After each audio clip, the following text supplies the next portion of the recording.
People operate from different levels of consciousness, right? Some people are on a red lifeline, right? Imagine this is a different lifelines, right? Someone is always lucky, someone is living in poverty, someone is having the best life. It's all lifelines, right? So the easiest way to drag yourself from a good lifeline to the worst lifeline is if you act on impulse. When you inflate importance and you clog your brain and mind, when a person cannot see or think right, they can make decisions that would drag them, right, to bad lifelines.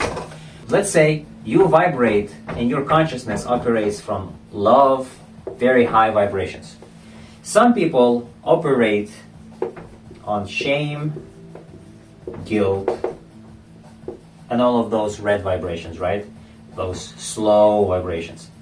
So what ended up happening is, let's say you go to work, you meet those types of people.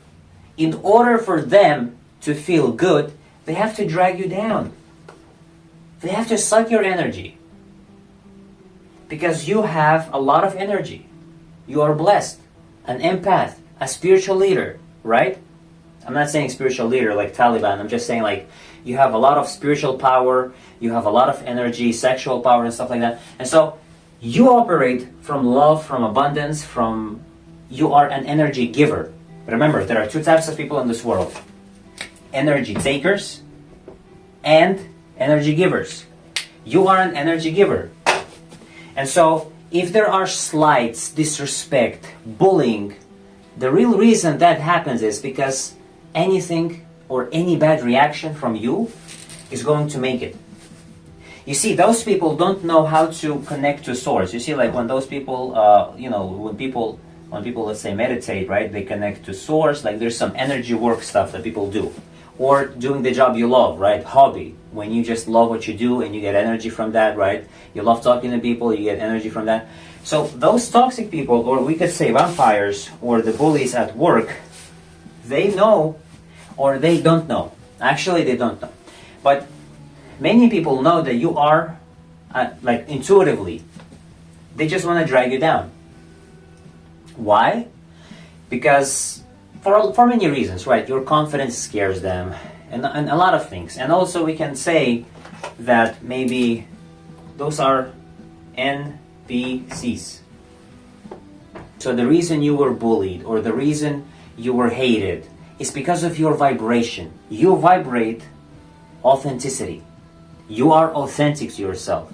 You don't have any shame games, guilt games, like you don't use people, right? You're authentic. And that scares a lot of people subconsciously. And this is why you end up attracting them. But also, number two, the second reason. If you are not aware of these things, and if you, let's say, don't meditate daily, if you don't stay in your mind, for example, as well, you can also stay within these circles, attracting villains, suffering, and looking for help. This is like villain, hero, victim cycle. The first step is to be aware of that. This is the first step. The second step is to just practice meditation. Visualize your goals daily. Meditate just to clean your energy, recharge. I actually tried to be one of the first people on the internet to do sound-fused meditation. Maybe you say there are some people, but there is no one that has my blend of experiences, values, what makes me, me, right? I studied a lot of things, guys, and my meditations come from Reality Transurfing. This incredible woman by name Livanda. She has dedicated her life to serving people with her meditations, this is basically NLP stuff, guys. This is basically speaking to your subconscious, healing you. This is exactly the same thing you would do with a therapist or a hypnotist or under hypnosis or any of those. Those things are powerful. If you have been criticized that you can't do math, you don't know shit or whatever, those things heal you. Not only do they heal you, they take your attention away from the problems. You put your energy and power and you laser focus on your goal. And you do some energy work. If you remember Naruto, also this is influenced by Naruto, the Sage Mode, when he was drawing energy from heavens, right? When he was drawing energy from another world, if you will. And so, this is number 2. And number 3, guys, the reason you have this ability to spot people's malicious intentions, just like dogs, is your gift. And this is your superpower. What you should do with it, I will tell you now. So, the moment you identify malicious people, the moment you identify negative people, don't dwell on it. And I know it's easier said than done. This is where meditations come handy. But you identified malicious people, right? You can. Listen, this is the secret, right? Many people get into relationships. They struggle, they suffer, and then they get divorced or whatever. But you can't get into bad relationships because you are authentic.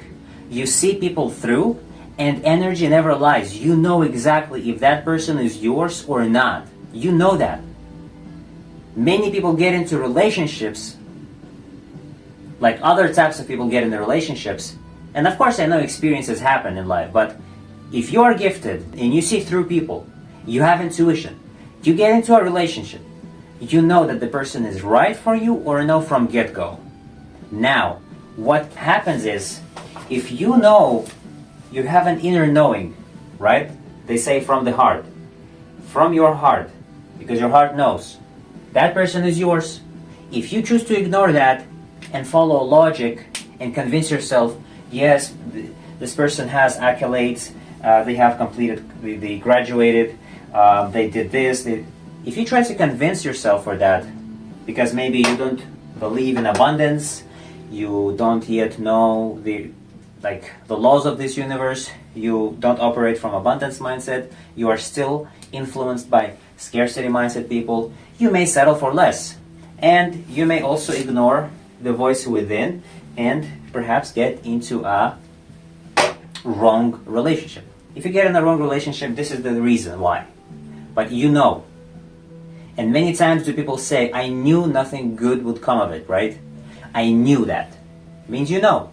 So the only thing that you need to do next is to create your tribe. Not only create your tribe, guys. You see, you could work in a big company that has your value. For example, Layla Harmozy, right? Like Natalie Dawson, right? Those people are great and they have amazing values. You can work for their company, and I very much hope so. People love you, right? Like you thrive, you feel good, you feel great. Why not? Or you may start your own journey, or you may collaborate. Living in LA, for example, I knew that I had to have a camera because it's an influencer city. People love taking pictures, models and all that. And so I knew that this could be a side hustle, right? An idea came to mind. I saw a video, Natalie Dawson, she said, collaborate. You don't want to do the marketing, just collaborate. Send emails to people, dating coaches, right? Their clients need pictures, for example. Send emails to any other niches that you could help, right? And cut and split the revenue, and you can sell high products. Like, let's say dating coaches would sell their program for $5,000, or they would say, I have a photographer and he charges $5,000, right? You take the half and they take half, right? For example, just saying like, and step by step you're going to build your tribe. Like if you know something, the thing is, the breakthroughs that you had, guys, for example, if there's an epiphany that happened to you, the breakthrough, as they say, is the way to go. So let's say 5 years ago, I was in that vicious cycle of attracting toxic people, being in those circles, not maybe respecting myself enough, not listening to the voice within, or I wasn't mature yet, I didn't get there yet, right? I was not introduced to reality transurfing, to hermetic principles, to Kabbalion. And the reason I got to these things is because I just followed my passion. I tried Amazon, I went to drop shipping, and then I saw this guy, Jordan Bound, and then he was talking about Kabbalion, hermetic principles, reality transurfing, and I was like, okay, I like this guy, I like his energy.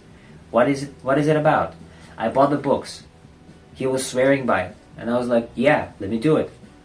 And not only that, so I read it, and I'm on my 10th rodeo with this book and stuff like that. Like my life changed a big turnaround happened, an epiphany happened, you know, when you get introduced to the laws of the universe, how things work, how things not work, the truth, like the truth of free will, right? That you truly have free will, like a lot of things, guys.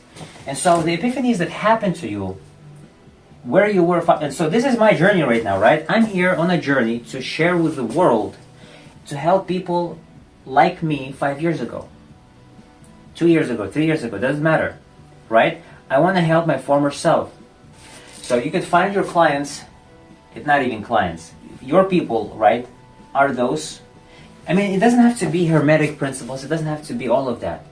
What it could be is just, let's say you were a drug addict, for example. You somehow came over this addiction. And you just talk about it. You know, I overcame my addiction, blah, blah, blah, blah. If you are multifaceted like me, I have 3 YouTube channels beside this one. I just, you know, like, people say focus on one thing, focus on one thing. Yeah, sure, of course. I do my best at a time to focus and move things forward. But let's say I also, from time to time, work on other projects, right? There is something in priority, of course. But I also love to do other stuff. I mean, someone is able to live with one person and watch the same movie 99 times. Me not, and that's okay. And that's okay for you as well. If you multitask, you have priorities. Number 1, number 2, number 3. That's it. You work on on one business. You make sure you do good in your in your number 1 business. Number 2, you do it from time to time. And number 3, maybe as a hobby. But you have 3 things going on for you, right? And so this is the secret, guys. This is the reason these things happened. This is the reason, guys. Let me know in the comments below what you want me to talk about in the next video. What questions do you have? What resonated with you? What did you like about this video? And I'll hope to see you soon.